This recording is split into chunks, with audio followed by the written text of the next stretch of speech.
What is a Tamil Nadu the state of the profit shop wine shop. ஏன்டா மாமனே இதெல்லாமடா புக்ல இருக்கு? ஆமாப்பா, புக்குல புதுசா ஆடு பண்ணிருக்காங்க. சரி சரி சரி. It is shock circuit. அப்பா ஃபீஸ் கட்டணும்ப்பா. எவ்வளோடா?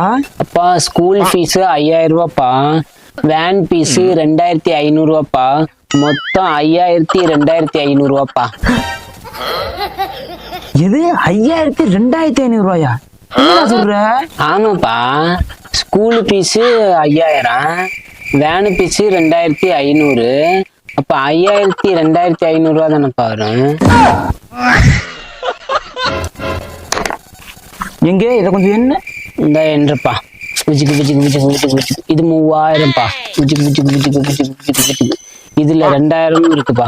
இது அப்புறம் 100 ரூபாப்பா. சரி, மொத்தம் எவ்வளவுதான் இருக்கு? மொத்தம் 2100 ரூபாப்பா. It's notice. என்னம்மா? கடைக்கு போய் 1 லிட்டர் நல்லெண்ணெய் வாங்கிட்டு வாடா. சரிம்மா. 1 லிட்டர் நல்லெண்ணெய் எவ்வளோடா? 1 லிட்டர் நல்லெண்ணெய் 195 ரூபா வருமா? அம்மா காசு கொடுங்க.